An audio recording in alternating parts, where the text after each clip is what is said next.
اے مومن بھائیوں اور بہنوں، تمہارے اس مبارک مہینے کی گھنی چھاؤں کی وسعتیں اب سمٹ رہی ہیں، اس کا ہلال مدھم ہو رہا ہے، اس کی شام کا سورج سرخ ہو رہا ہے، اس کے کوچ کا وقت قریب آن پہنچا ہے، مگر اس میں نیکیوں اور بھلائیوں کے باغات اب بھی سرسبز و شاداب ہیں، اللہ کی رحمتوں کے سرچشمے ابھی بھی لبالب ہیں اور ابھی بھی لبریز ہیں، اور جو شخص فضیلتیں سمیٹنے کا آغاز کر دیتا ہے تو وہ ان کی تکمیل کا بھی حریص ہوتا ہے، جیسا کہ آپ صلی اللہ علیہ وسلم نے ارشاد فرمایا اعمال کا دار و مدار ان کے انجام اور اختتام پر ہوتا ہے۔ اس بابرکت مہینے کے آخری ایام تک پہنچنا اور اس کے اختتام کو پا لینا اللہ تعالیٰ کی عظیم ترین نعمتوں اور کامل عنایتوں میں سے ہے، جیسا کہ اللہ تعالیٰ نے اپنی محکم کتاب میں ارشاد فرمایا ہے، اور تاکہ تم گنتی پوری کرو اور تاکہ تم اللہ کی بڑائی بیان کرو اس پر جو اس نے تمہیں ہدایت دی، اور تاکہ تم شکر ادا کرو۔ چنانچہ جو شخص ان پرسعادت گھڑیوں اور مبارک راتوں کو پالے تو اسے چاہیے بکثرت اللہ تعالیٰ کا شکر ادا کرے کہ اس نے اسے اسلام کی ہدایت جیسی نعمت عطا فرمائی اور بحسن و خوبی عبادات مکمل کرنے کی توفیق عطا فرمائی۔ کتنے ہی ایسے لوگ ہیں جو اس ماہ رمضان کو پانے کے خواہاں تھے مگر وہ اپنی آرزو پوری نہ کر سکے، اور کتنے ہی ایسے ہیں جنہوں نے اس مہینے کو تو پا لیا مگر مکمل نہ کر سکے۔ یہ وہ امنگیں اور تمنائیں ہیں کہ جن کے آگے موت کے مقررہ اوقات حائل ہو جاتے ہیں۔ تمہارے اوپر اللہ تعالیٰ کا احسان ہے کہ تم اس کے آخری لمحات تک پہنچ چکے ہو اور اللہ تعالیٰ کی رحمتوں برکتوں سے سیراب ہو رہے ہو، لہٰذا عبادات کے میدان میں سبقت کرتے ہوئے اس ماہ کے باقی ماندہ لمحات سے بھی بھرپور فائدہ اٹھا لو اور قرب الہی کے مختلف اعمال میں پیش قدمی کر کے ان گھڑیوں کو غنیمت جان لو، کیونکہ فضیلت والے اعمال کے آغاز میں سرزد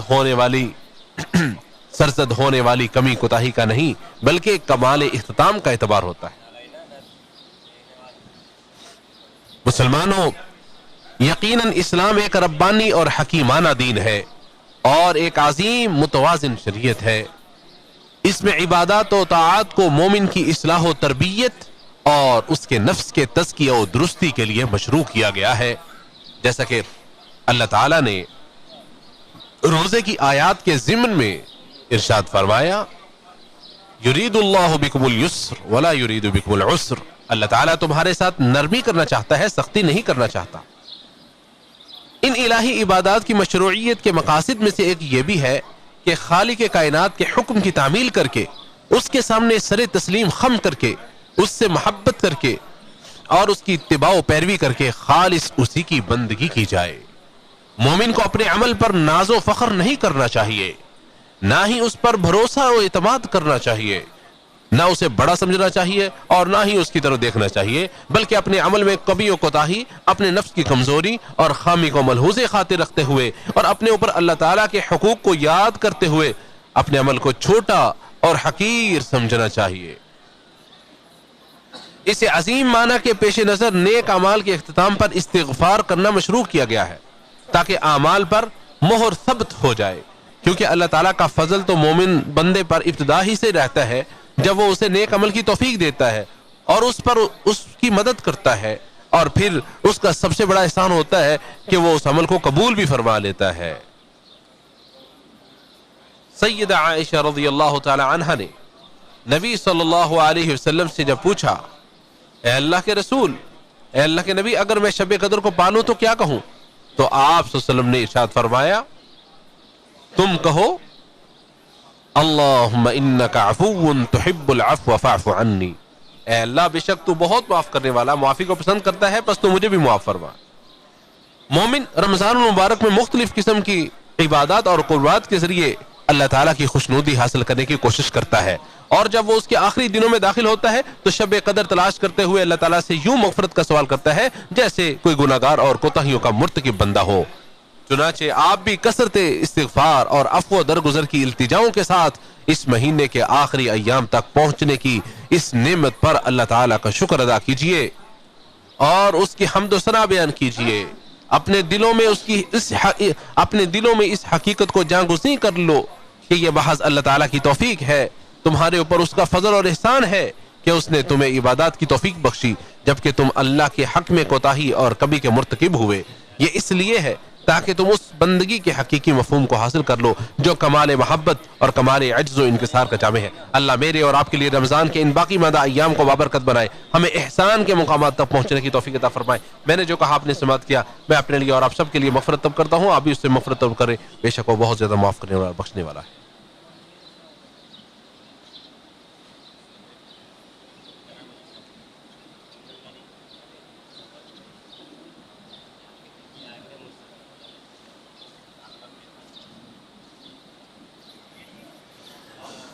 تمام تعریفیں اس اللہ کے لیے ہے جس کی حمد و ثنا اس کے عطا کردہ انعام و بخشش میں سے ہے, اور اس کی نعمتوں پر شکر ادا کرنا بھی اس کی نعمتوں میں سے ہے. میں اس کی حمد بیان کرتا ہوں اس شخص کی طرح جو اس کی نعمتوں کے حق کو پہچانتا ہو اور اس کی حمد و ثنا کا احاطہ کرنے سے اپنی عاجزی کا اعتراف کرتا ہو. میں اس کی تعریف اس طرح بیان کرتا ہوں جیسے ایک محتاج کرے جو ہر لمحے اس کے سہارے رہتا ہے. میں گواہی دیتا ہوں کہ اللہ تعالیٰ کے سوا کوئی معبود برحق نہیں, وہ اکیلا ہے, اس کا کوئی شریک نہیں, وہ اپنی الوہیت, ربوبیت اور اسماء و صفات میں کامل ہے اور کامل و پاکیزہ. درود و سلام نازل ہوں اس کے برگزیدہ بندے, رسولوں کے سردار اور اس کے آخری نبی صلی اللہ علیہ وسلم پر. اللہ تعالی رحمت نازل فرمائے آپ صلی اللہ علیہ وسلم پر, آپ کے آل پر اور صحابہ کرام پر جو ہدایت و رہنمائی کے چراغ اور آسمان کے تابندہ ستارے تھے, اور ان لوگوں پر بھی جنہوں نے احسان کے ساتھ ان کی اتباع کی جب تک بادل پوری فیاضی سے بارش برساتے رہیں اور بوندا باندی ہوتی رہے. حمد و صلات کے بعد اے مومن بھائیوں اور بہنوں, بے شک دین اسلام کے کمال کی ایک علامت اور اس کی انسانیت اور رحم دلی کا ایک مظہر یہ ہے کہ اس نے اس مبارک مہینے کے اختتام پر صدقۃ الفطر کو مشروع قرار دیا ہے تاکہ انسانیت کے مفہوم کو اس طرح سے راسخ کیا جائے اور ایمانی بھائی چارے کے رشتے کو یوں مستحکم بنایا جائے کہ اس سے باہمی اتحاد, تعاون, ہمدردی اور تعلقات کو فروغ ملے. جیسا کہ ابن عباس رضی اللہ عنہما سے بروی ہے کہ رسول اللہ صلی اللہ علیہ وسلم نے صدقہ فطر روزے دار کو لغو اور بیہودہ باتوں سے پاک کرنے کے لیے اور مسکینوں کے کھانے کے لیے فرض کیا ہے. تو جو اسے عید کی نماز سے پہلے ادا کرے گا تو یہ مقبول صدقہ ہوگا, اور جو اسے نماز کے بعد ادا کرے گا تو یہ عام صدقات میں سے ایک صدقہ ہوگا. اس کی مقدار ہر مسلمان کی طرف سے اس کے علاقے میں رائج عام خوراک کا ایک سا ہے, اور اس کی فرضیت کا وقت رمضان کے آخری دن کے غروب آفتاب کے بعد ہے, جبکہ اسے ایک یا دو دن پہلے ادا کرنا بھی جائز ہے. لہٰذا اسے ادا کرنے میں جلدی کریں, رضامندی اور خوش دلی کے ساتھ ادا کریں. نیز اپنے پروردگار کی بندگی کے لیے اور عید سے پہلے اپنے ضرورت مند بھائیوں کی ضروریات پوری کرنے کی نیت سے اسے ادا کریں, اور بحسن خوبی اس مہینے کی تکمیل پر اور اسلام جیسی نعمت پر اللہ تعالیٰ کا شکر ادا کرتے ہوئے عید الفطر کے عظیم الشان دن کی تیاری کریں اور اس نعمت سے لطف اندوز ہوں جو اللہ تعالیٰ نے تمہیں اس بابرکت سرزمین میں عطا فرمائی ہے کہ اس نے امن, ایمان, اتحاد اور خوشحالی کے ساتھ رحمتوں بھرے بادلوں اور برکتوں سے لبریز جھونکوں سے تمہیں سرفراز کیا ہے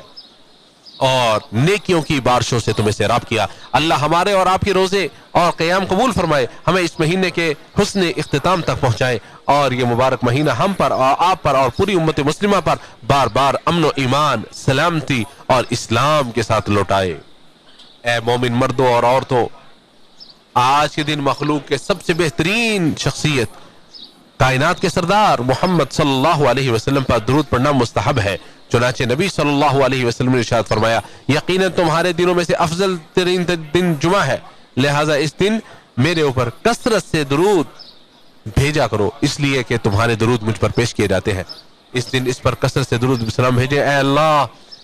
درود و سلام اور برکت نازل فرما اگلے اور پیچھے تمام لوگوں کے یہ سردار امام الانبیاء خاتم النبیین رحمت للعالمین صلی اللہ علیہ وسلم پر, اور اے اللہ ہدایت یافتہ قائدین خلفائے راشدین ابو بکر, عمر, عثمان و علی رضی اللہ عنہم اور اپنے نبی کے تمام صحابہ کرام سے راضی ہو جا. اسی طرح تابعین کرام اور قیامت تک آنے والے ان کے پیروکاروں سے بھی راضی ہو جا, اور ان کے ساتھ ساتھ اپنے عفو درگزر اور رضامندی کی بارش کرتے ہوئے ہم سے بھی راضی ہو جا یا اکرم الاکرمین. اے اللہ اس مہینے کا جو باقی ماندہ حصہ باقی ہے اس میں برکت عطا فرما. اے اللہ اس کے روزے اور قیام قبول فرما. اور جو اس مہینے میں ہم سے کمی کوتاہی ہوئی ہے وہ اللہ معاف فرما۔